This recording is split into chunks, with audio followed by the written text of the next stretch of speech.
In whiskey, the wind didn't just carry dust, it carried death. Or at least, that's what it felt like when the first scream ripped through the morning haze. It wasn't the kind of scream that stirred curiosity. It was the kind that froze blood, that made men drop their mugs and mothers clutch their children tighter. Ethan Cole was still buttoning his shirt when Billy burst into the sheriff's office. Pale as ash. "You need to come. Henry's flock. It's bad." Ethan didn't ask questions. He just grabbed his coat and his Colt. By the time he arrived at Henry's ranch, a crowd had already gathered behind the wire fence. They stood stiff, like cattle sensing a storm. The morning fog still clung low, but what lay beneath it was unmistakable. Carnage. Dozens of sheep lay crumpled across the field, twitching, jerking, many already still.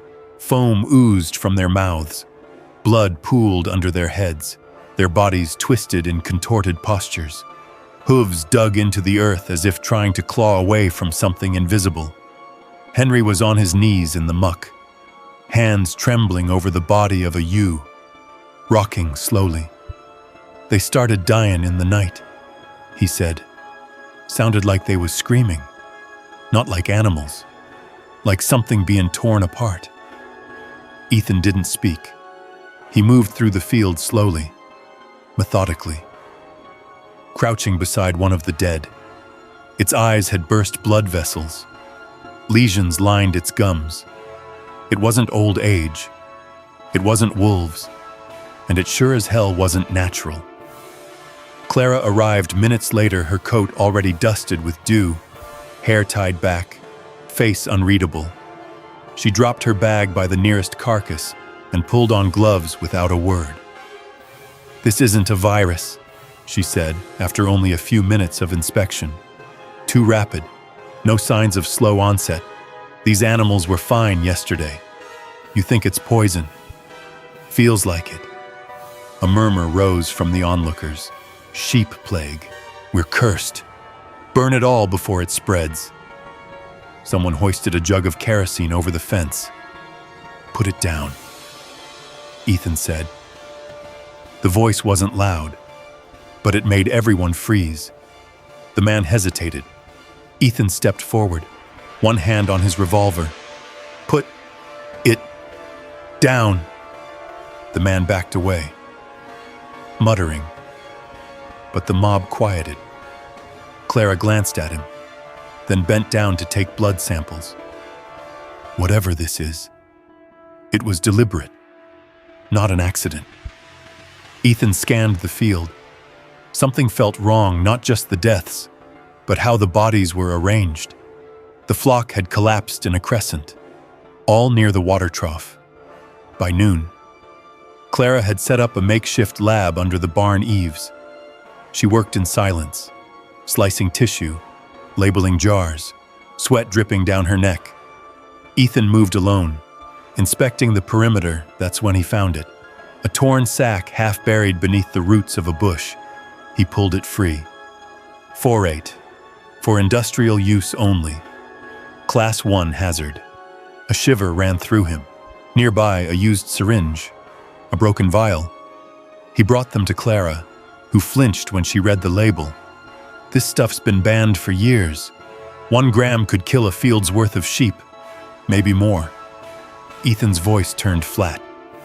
So someone didn't just poison the flock. They knew exactly what to use. They both looked back toward the crowd. The crime wasn't the deaths. It was the message. Later that day, Ethan found a stack of letters in Henry's house, unsigned threats. "Sell the land before it's too late. Take the offer or lose everything. Time's running out." All pressure, all tied to one name, Clayton Knox, owner of Whiskey's Saloon and the town's most arrogant bastard. But one letter stood out. It had a copy of a buyout contract, stamped and ready, offering pennies on the acre. Someone wanted this land, badly. And Henry had refused. "Only one I told was Luke." Henry whispered, "My ranch hand." We argued. He quit. That was 2 days ago, and he hasn't been seen since. No, vanished. That night, it rained. Not heavy, just enough to make the roads thick and the secrets slippery. Ethan rode out to Luke's shack. No light, no footprints. But in the shed behind it, under a rotting tarp, something heavy. A square wooden lid. A well. He pried it open. The smell hit him like a brick decay. Soil. Blood. Luke was at the bottom, face up, eyes glassy. His right hand gripped something, a brass keycard, marked with a crest Ethan had seen before above the locked cellar door behind Clayton's saloon. This wasn't just sabotage. This was murder. The next day, Clara confirmed that the water lines to multiple ranches had been contaminated straight into the troughs. The poison was introduced during the rain, she said. When runoff would hide the trail, the pattern fit. Whoever was behind this had planned it out, had time, motive, method. It wasn't rage. It was real estate. That night, Ethan walked into the saloon with a folder in one hand and Luke's keycard in the other. Clayton stood behind the bar like nothing had happened. "Cole," he said, voice dripping with mockery. "Still chasing ghosts." Ethan dropped the folder, test results, necropsy reports, the copy of the contract, and the key. "You gonna pretend you've never seen this?" Ethan asked. Clayton looked down, said nothing.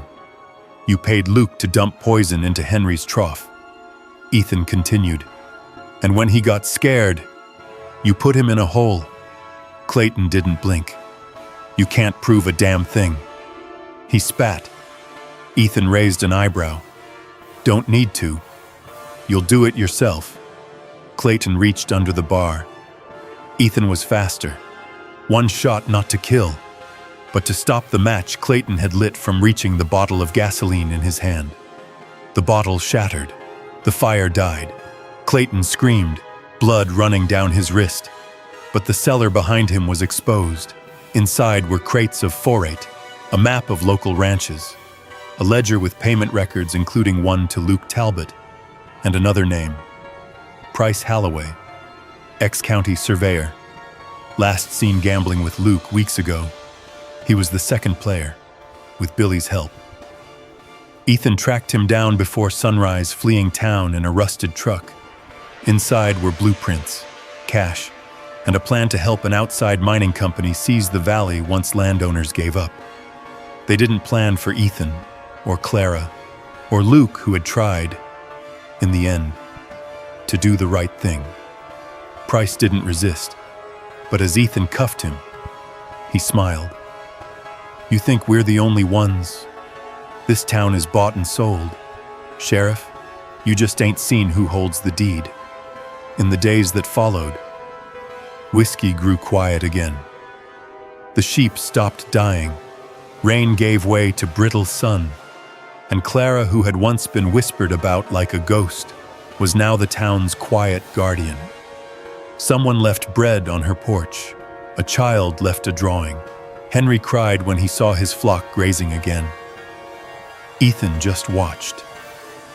One evening, he sat alone on the hill overlooking the fields. Clara came beside him, offering coffee. No words. They drank in silence. And finally, Clara asked, "Why didn't you run?" Ethan thought a moment. "Because if I left, they'd win." She reached for his hand. He let her take it. They sat like that until the sky turned violet and the sheep bedded down in peace. But peace in whiskey never lasted long. Days later, Billy came rushing into the office, holding a folder. "Sheriff, You need to see this. Inside was a payment record dated last week. To Ray Merton, the man who'd nearly killed Clara, who was supposed to be gone. Ethan stood slowly. His face was stone.